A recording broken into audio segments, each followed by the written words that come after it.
My name is Gene Pratter. I am a district court judge here in the Federal District, the Eastern District of Pennsylvania.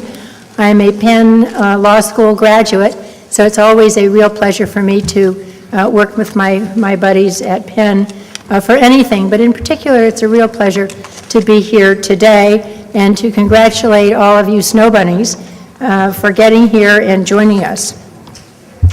I will tell you straight away, I have no bona fides for being the moderator of this panel. I've written nothing that you would find interesting on the subject at hand, but I have worked diligently, and more importantly, my law clerks have worked diligently to prepare me to do some respectful questioning of our panel members in the course of this afternoon. And what I've done is I've done a lot of research about them, and they are some very smart gentlemen who I think you will find to be very stimulating in their perspectives and in their comments.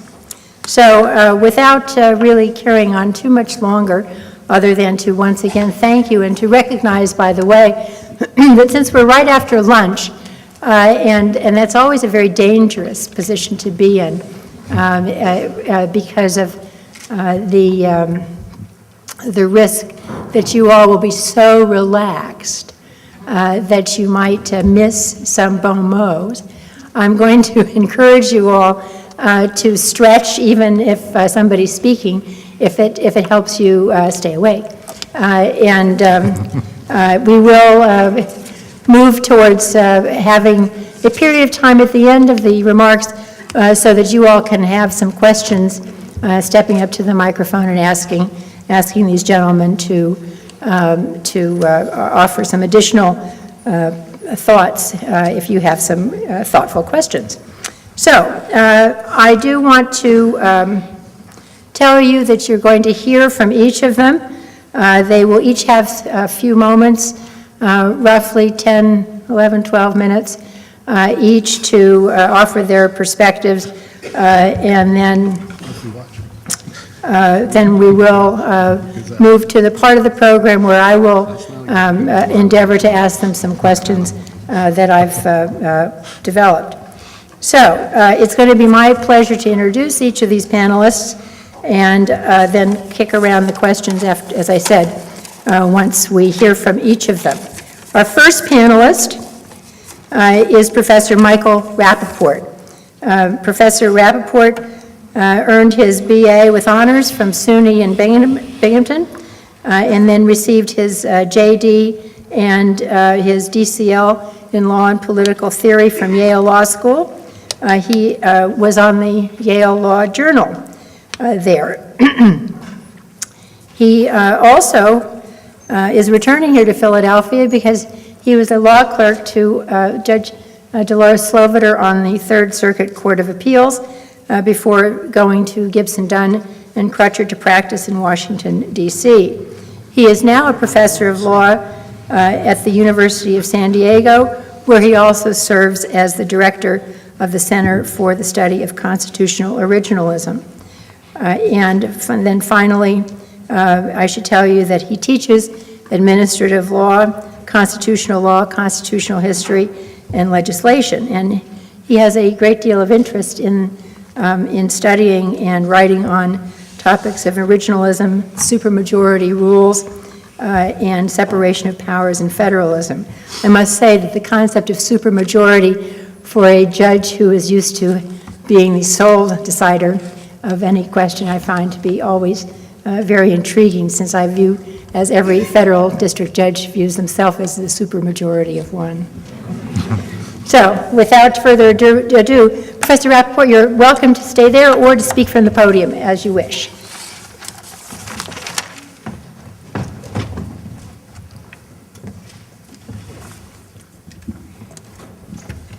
Well, thank you.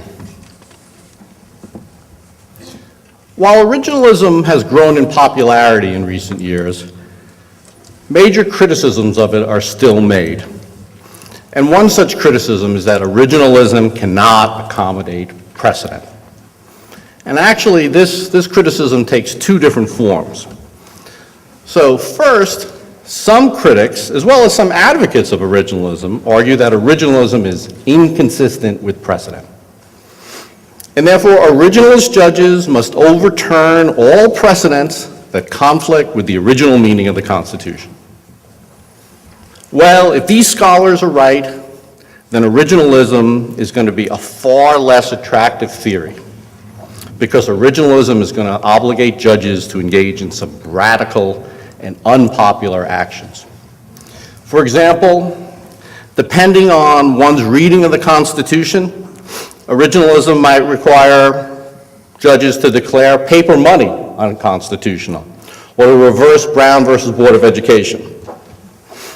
But even if originalists follow precedent on kind of pragmatic grounds, critics argue that this creates a second problem for originalism, on the grounds that precedent undermines the distinctive virtues of originalism.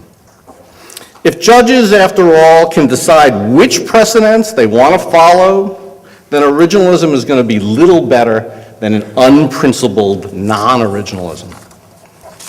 Well, in this short talk, which I'm going to base on an article that John McGinnis and I wrote together, I want to respond to both these challenges to originalism based on precedent.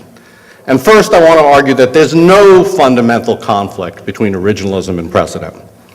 The Constitution's original meaning allows for precedent, since it treats precedent as a matter of federal common law that's revisable by congressional statute. Second, I want to articulate a principled precedent doctrine within originalism that still preserves the most important benefits of precedent and of originalism both. And I'm going to try to briefly sketch such a doctrine that consists of rules to employ precedent in cases where the benefits of following precedent outweighs the benefits of following the original meaning. Now, the theory ends up recommending a kind of intermediate approach to precedent, sometimes following precedent and sometimes not. And while it's less respectful of precedent than the Supreme Court's existing approach, it would avoid the problems created by the rejection of all precedent, but it would also still leave a significant role for the original meaning. Okay, well, let me start then by explaining why I think originalism is consistent with precedent. Now, while many originalist scholars think that precedent is inconsistent with originalism, they base their argument on a kind of political theory. In their view, originalism as a matter of theory is simply the view that the Constitution cannot be changed except by amendment. But this is really problematic as an argument. You know, whether precedent is consistent with originalism depends on the meaning of the Constitution, not on a political theory. So let's say the Constitution clearly said judges should follow precedent notwithstanding the original meaning of the Constitution. Then all originalists would have to admit precedent is consistent with the original meaning of the Constitution, is consistent with originalism. So the question really turns on what the Constitution says about the matter. Now, some originalists have argued that the original meaning prohibits precedent. They argue, look, the Supremacy Clause says that the Constitution, not judicial precedent, is the supreme law of the land. And when a judge then is confronted with an erroneous precedent, the Constitution, through the Supremacy Clause, tells the judge to follow the Constitution, not the precedent. But there are problems with this argument. And the first one is that it's inconsistent, I think, with the history of precedent in Anglo-American law. While this history is complicated, and I certainly don't want to bore you with all of it, a review of it reveals at least this, that in the 2 centuries prior to the Constitution, judges regularly employed some version of precedent. There was never a period when there was no precedent, where precedent was entirely rejected.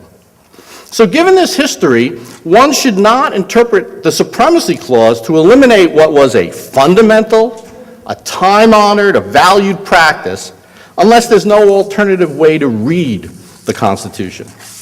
But there is an alternative way to read the Constitution. In fact, I think the Constitution allows for precedent in two different ways, but let me just mention one of them. So first, the Constitution treats precedent as a matter of federal common law. And here I follow the path-breaking work of John Harrison. When the Constitution was written, it was assumed that there would be situations when the applicable law would not be that of a single sovereign, but instead would be common law. And one of these situations was the situation of precedent, which was traditionally governed by common law rules. And so these precedent rules would have been understood as governing the internal operations of the judiciary. And therefore, following precedent is going to be consistent with the Supremacy Clause because the precedent rules are not going to displace a higher law, but instead simply be an internal rule that the judiciary uses for finding the law and for dealing with prior cases.